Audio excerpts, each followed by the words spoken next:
I'm so sorry. My phone is really rubbish and old, and it just overheated.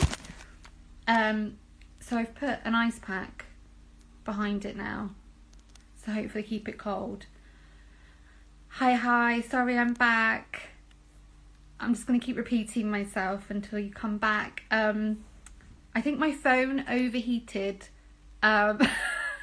It's a really old phone. Well, it's not really old, but it's pretty old. It's an iPhone 7, and it's pretty smashed. So I think it overheated. So I've got a ice pack. I'll show you. I've got an ice pack that I've put behind it to hopefully keep it cool. So fingers crossed. Right, let me get Claude back on. If it will let me.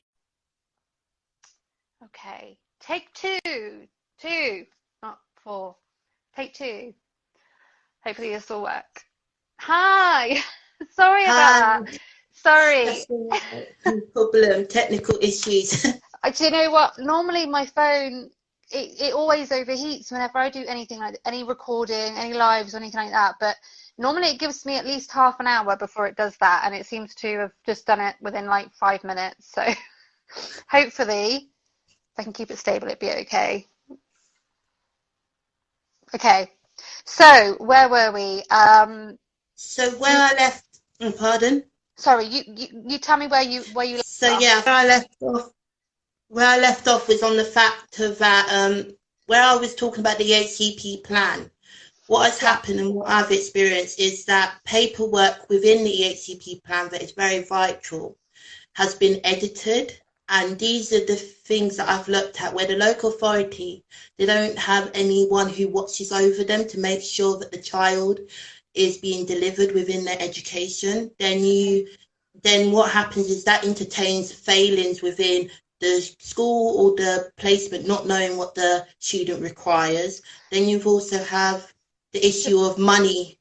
Do they not have, so you're saying that there's no sort of overseeing governing body that makes sure that they're conforming to certain standards? Yes. Practice. Yes. Okay. Right, okay. And this is just for SEN students? This is for SEN students from my point of view, and it's been a factor that's been going on for several years now. And what one of my ideas is within the Claudes SEN Law is for somebody to watch over them. So of course, parents who have neurodiversity students, children and young adults who basically would understand the factor of what they require and also be the voice for those families, because there is no voice for them. And the fact, so obviously I have a daughter that's in school. She's in high school at the moment. She's in her second year of high school, and she has a SEN worker in school. For anybody that's outside the UK, SEN stands for Special Educational Needs.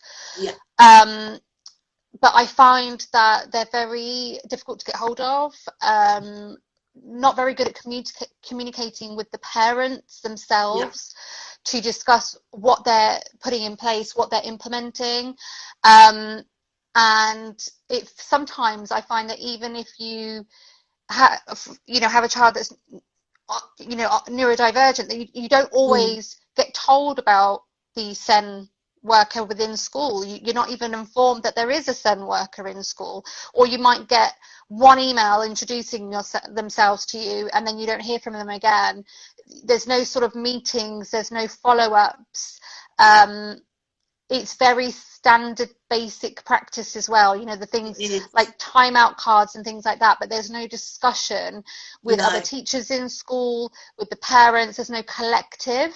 I think I think that's what you're getting at, isn't there? There's no kind of very much so, body of people, and children are just kind of left to fight for themselves, aren't they? Very much so. And also there's a factor where there's a number of adults now who were who got neurodiversity, but however, they've not been diagnosed. So there's a big, you could say, mar within the diagnosis of dyslexia, ADHD, or any of the neurodiversity traits that a young adult or a person may have, and they don't really know that they could have more additional help, or they could have the help that they need, that when they're in that exam, they don't feel that they have to struggle. When they're in a school environment, they have assistance, they have someone who understands them. And of course, that's where I find that, like what you said, I think those areas need to be improved. And I feel that qualifications, of course, for qualified teachers, I found that qualified teachers is an invisible thing at the moment. There's like teachers that are not really aware of the neurodiversity teaching and the way of how our brain is different in taking in information. We need it repetized. We don't need it where it's like, you could say, the standard kind of systematic learning that is currently. Yeah, and I would agree, because obviously I know that there are schools that are equipped for children with disabilities, but they tend to be the more severe disabilities, the ones that need a lot of additional help, and it's very difficult to get your child a placement in one of those schools. But on the flip side of that, I feel that I want my daughter to be able to attend a mainstream school. I want her to be able to have friends that aren't neurodivergent.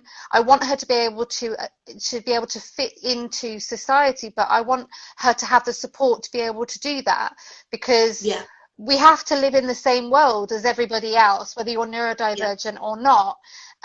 By segregating them, I almost feel like you're being put in a box, you know, that. And to even answer that question, I think it's so important that it isn't like you have to either go 100 or you go 1 down on the spectrum, because the factor is they are schools that cater for people who just have dyslexia and dyspraxia.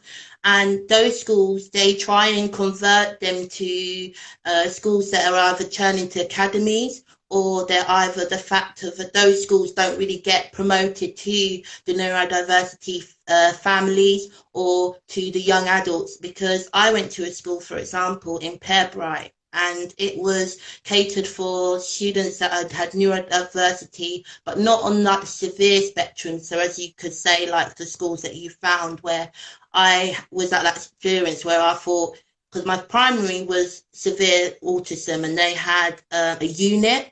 And of course, they feel to put us in this unit because they feel that we may not be ready to see the bigger world. But there is those schools that are catered for within people who have dyslexia and dyspraxia. And this is where the funding needs to come into place, because they struggle, they don't have the funding, they don't have the support that they could require.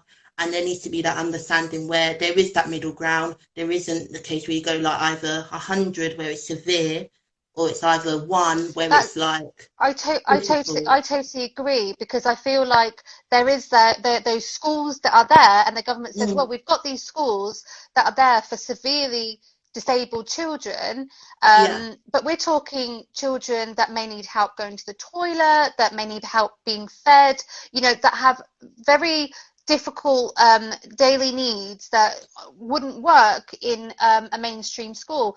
But to put a child like me or yourself, for example, who aren't that severe in that environment, I think could have a negative effect, because you're then growing up in this world where everybody, you know, has these severe additional needs, and you don't fit in there either, you know, because your needs aren't as you know, severe. I keep saying the word severe, but as theirs. All we need is that additional, you know, to be able to live and work in society, rather than segregating us from what the, you know, I hate the word normal population as they would see it, I guess. Give us the additional support that we need to help the way that our brains work, so that we can succeed in this world, so we can succeed in schools. Because I find that although there is more support now for those who are on the autistic spectrum, ADHD is definitely not supported in schools. They have very little understanding. Teachers are not trained. Their perceptives of ADHD are very old-fashioned. It's very stigmatized. You know, it's you know, that typical boys acting out, you know, being hyperactive in classroom.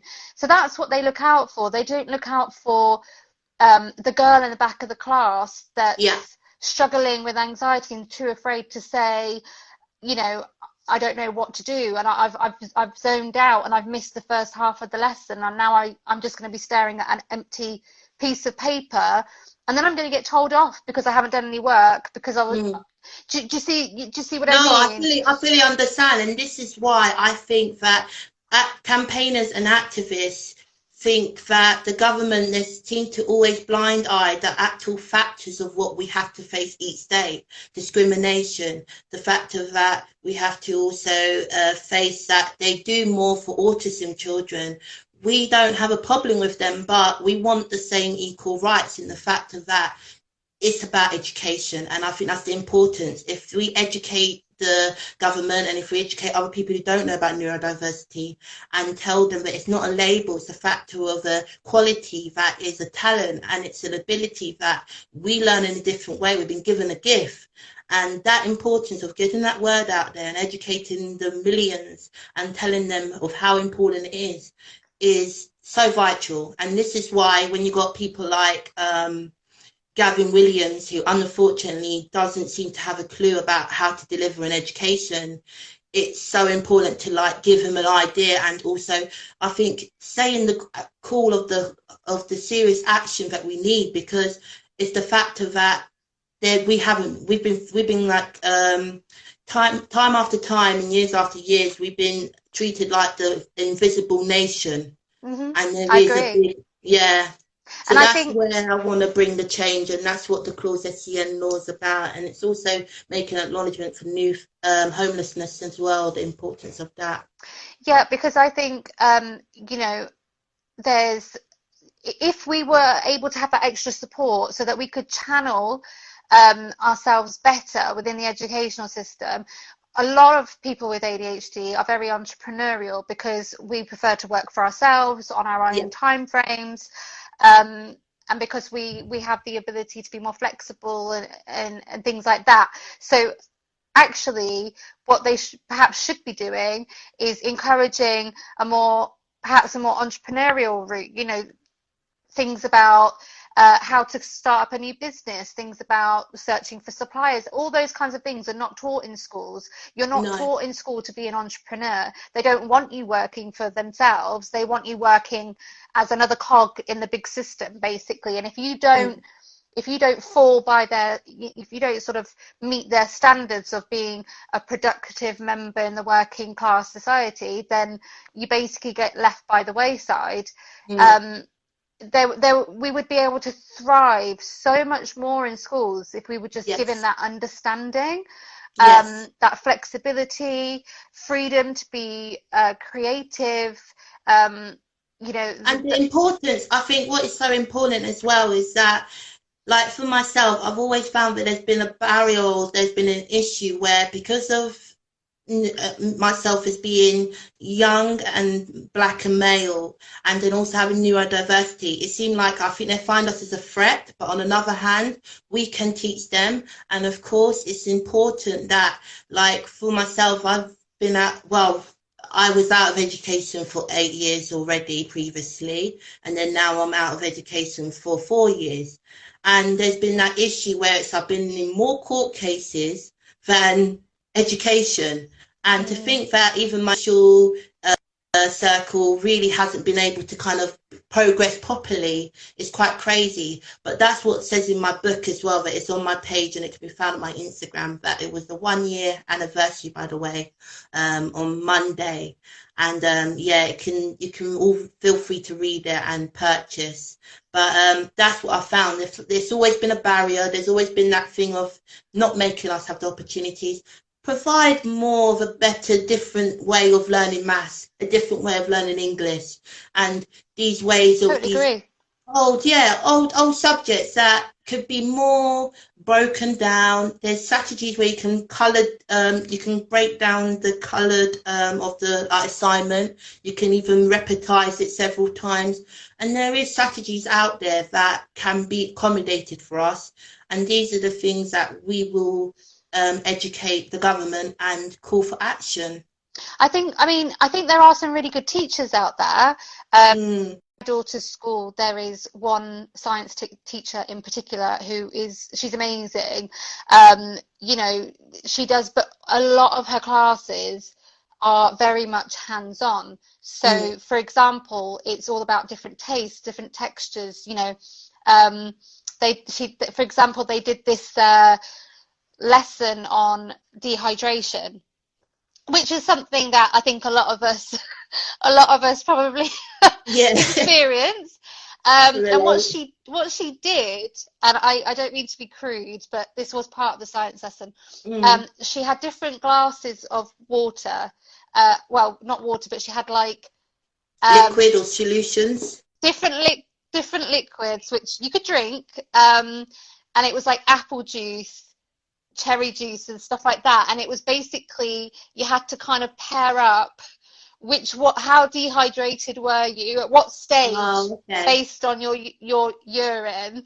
But it was obviously different, and I just thought it was a really good idea because it's visual, and trying to get the children to drink it, even though it's apple juice, they were like, no, I'm not drinking that, because it's obviously psychologically they're like thinking it's something, you know, something else. But and it's those kind of lessons that I would have loved to have partaked in as a child in school, because it's visual, it's funny, it gets the whole class talking, it's really interactive, and I don't think that's just for neurodivergent children. I think that would work for every child. Yes, it's interesting for other people to experience what a different way of learning is, because they may even find it a bit more easier as well themselves. So you're more likely to remember, aren't you? You're going to go home, you're going to talk about it to your parents, you're going to say, guess what we did today, mum and dad, or, you know, mum and mum, dad and dad, whichever one. You know, we had to drink different types of urine. They'd be like, what do you mean? And it's like, oh no, it's actually apple juice, but it was disgusting, but it wasn't, but it was this. You know, you just get that kind of feedback.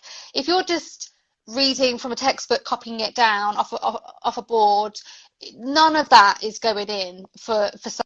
It just isn't. There's not enough sensory interaction for our brains to process that. You know, and speaking of that, I'm so sorry to interrupt, but speaking of that, carry on. I think it's quite concerning that even the facilities that some students have to study in is quite, for a modern day 21st century world that we're supposed to be living in, the environments that we learn in are not that great, and this is where you think like what has really happened and where the money's really going. And this is where I've seen that there's been money going to different areas, different things, even in this pandemic. They're spending money on all this other stuff, but education and improving the qualified teachers, and want to put more work on them when they need to be rewarded, but on another hand also be given more resources to deliver the education that children are able to meet those marks, but in a less stressful way. So Clipper said that the challenge is a lot of neurotypical teachers lack the imagination. It's not always even about the resources if you're creative enough.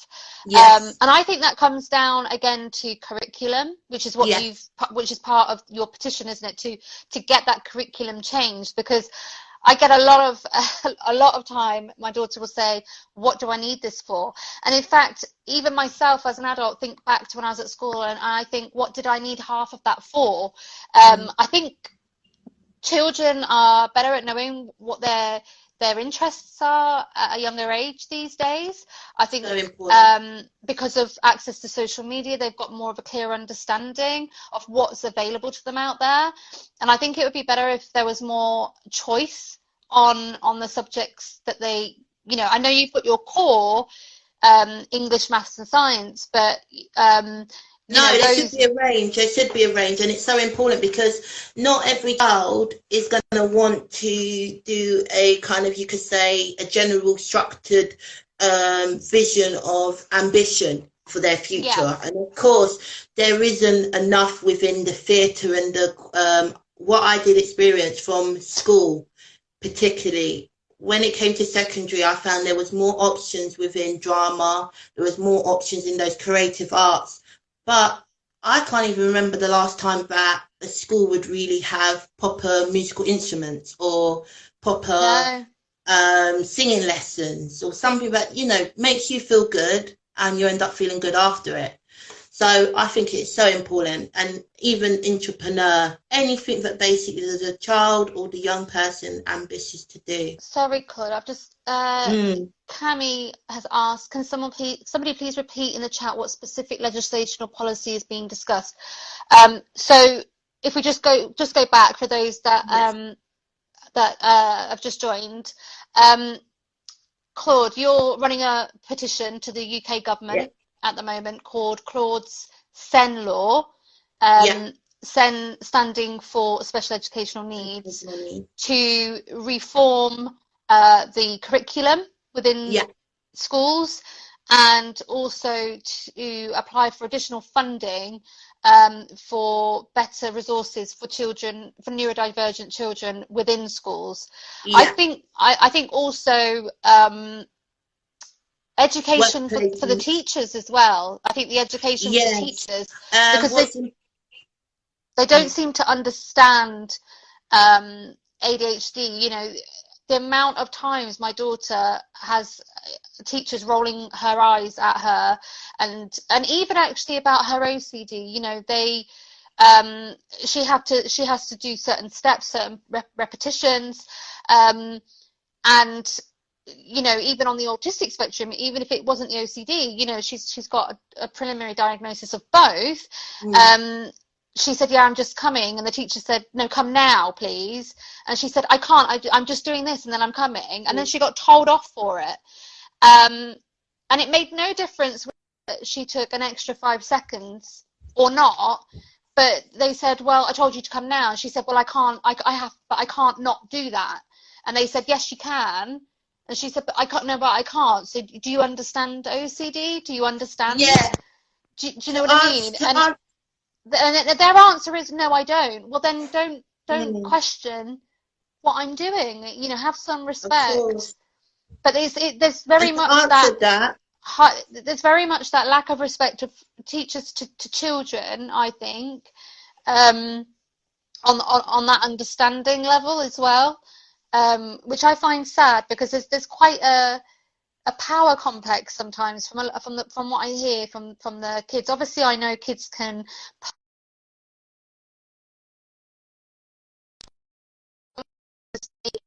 personally. I think a lot of teachers have a power trip complex where they like to be in charge, and it's very much a dictatorship. You know, you will do what I say.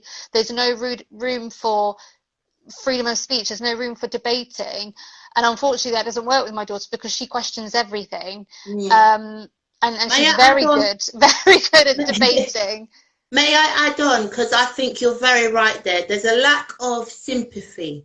And that word sympathy is such an important word, and this is where I feel that the government and teachers in those people in high powerful jobs, but also in teachers and work placements, there's that disconnect. And I think it is important that they have the understanding. So of course they have maybe a degree in uni where they are able to learn about neurodiversity. They are also able to be qualified.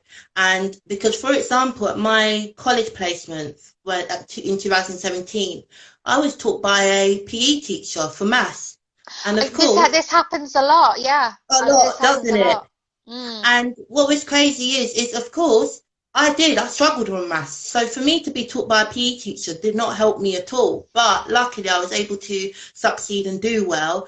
But on the other hand, it was very difficult to kind of understand maths. And I'm still not that strong at it now, but it was lovely to hear another person who even had neurodiversity who said that she struggled with maths. So I didn't feel like I was dumb. I didn't feel like I was inadequate. it was a typical thing where you've got other people who find difficult with maths, and that is what my petition. It also says about teachers being qualified and having a degree, also having that option in uni where they are able to study it, and also about neurodiversity and how to teach, and also the importance of you could say, what's the word? I think it's more of the criteria of being inclusive for neurodiversity within the work placement. And also, I think it also says in there that it wants the acknowledgement of personal budget. Personal budget is an important factor in that the local authority don't feel that they can siphon off the money.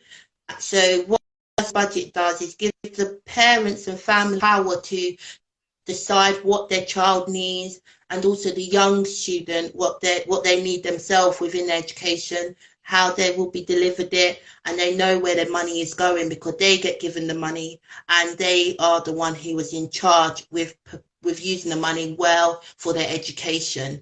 Because over the years it's been the case that the local authority have felt this is what's applicable when it doesn't really meet for that person. And there's an important thing in the Family Act and also in the Human Rights Act, but also in the SEN Act as well, where it says that the child and the young student and family should be listened and their views should be heard. However, that hasn't happened. So this is where I think instead of repeat scenarios repeating again, and like, for example, even in the court systems, I think that should be reformed as well, because most of the decisions have not been for the parents or the families, and that's been an issue as well. So yeah, it talks about where they are supposed to be listened and they're supposed to be understood, and they should also be given the right guidelines of what help they have, and these things should be, of course, acknowledged, because for what you said for yourself, as a neurodiversity parent, you should know where to go to, who to call, who are the people to support, and who are the people that are there.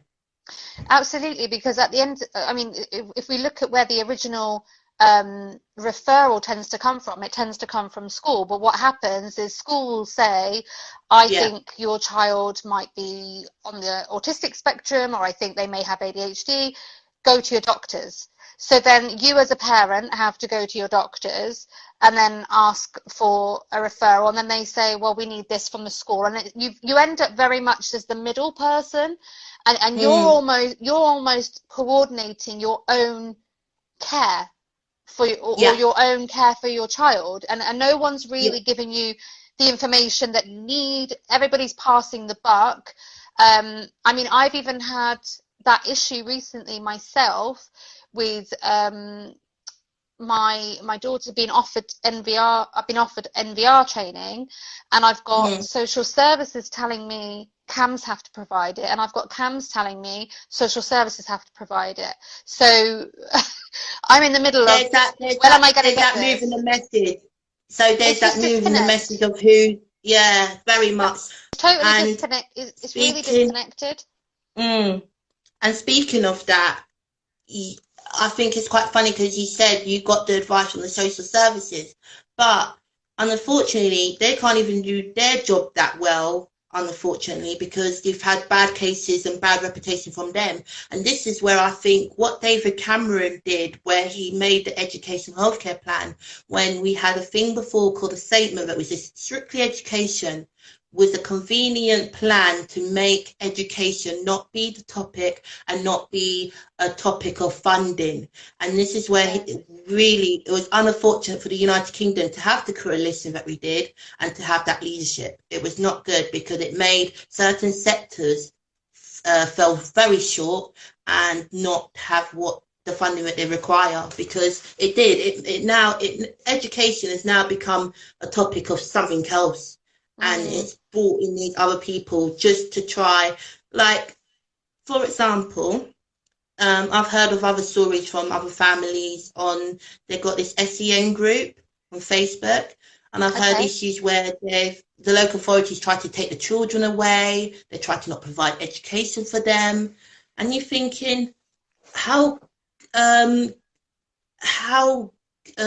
like serious, and it's awful to hear that these stories have come up because they don't want to pay for education. I've heard it time and time again. It's really awful. I think if I don't know who's been on here since we started or who's joined. I've seen people coming on and off.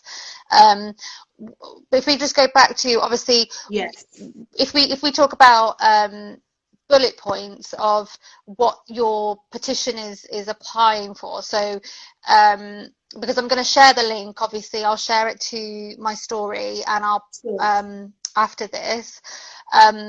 But what is it that we're looking for? What is it that, you know, if we're talking definitively, obviously we could talk about all the different things that we want to change within the UK education the things system. I'm calling for the UK government to change is, first and foremost, the curriculum in the way that it accommodates for neurodiversity, and that there is more funding within education.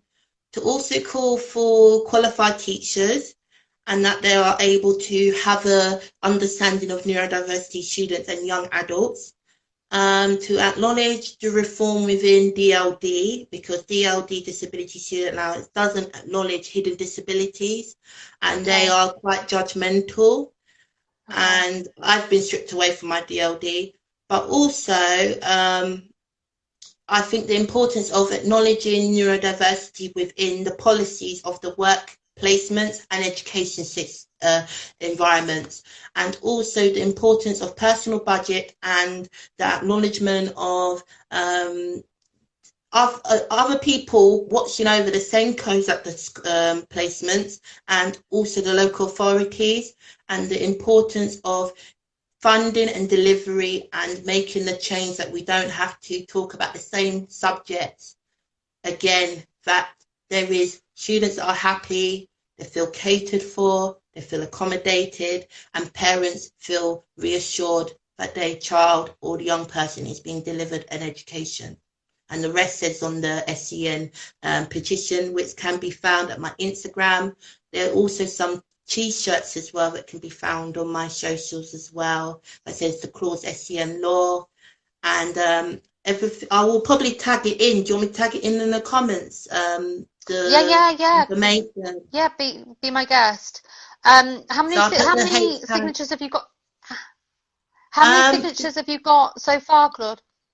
The signatures that I've got so far is 400, and the goal is to get 10,000 before the 10th of June. Okay.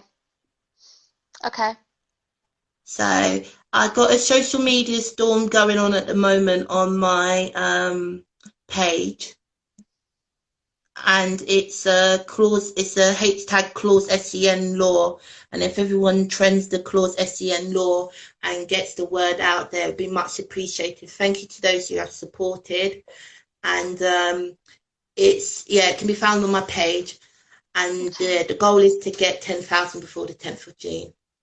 Okay, so we better get cracking then. Well, thank you so much, Claude, for coming on. And I'll share the link to your petition in my stories. I'm always happy to use my platform for good causes like this, and I really, really hope that you manage to reach 10,000 by June, and anything that I can do to help promote that, just let me know. I think it's a really good idea. Obviously, for those that don't know, you have to have 10,000 signatures before the government will review it. I think that's right, isn't it? Yes, they won't look at it unless you have. Yeah. So hopefully everyone around the world, feel free to spread the word to all your UK friends, and feel free to even inform yourself as well. Yeah, and if as I said, I'll pop it on the story. If there's something that I can share in a post as well, I'm happy to do that. It's difficult to share in post because you can't include a link, but in my story I can include a link straight to your petition, and hopefully try and spread the word. It takes 2 minutes, doesn't it, to sign it? So I really wish you the best of luck with this, Claude. As I said, anything that I can do to help, just let me know. And it's been really lovely talking to you and meeting with you today. Likewise, thank you very much. And you're welcome. Thank you to all that joined as well. Yes, thank you everybody who's popped on, popped off. I know it's difficult to stay focused when you've got two people talking. This is why I said if we mentioned that it was in the UK, so that none of my followers from abroad would, you know, get confused about what we're talking about. So, but I do have quite a large UK base of followers as well. So I'm hoping that we can get the word out to them and we can get this petition up and running. So thanks once again, and I hope you enjoy the rest of your day. And I'll probably speak to you soon. Okay, take care, Claude. Take care. Bye bye.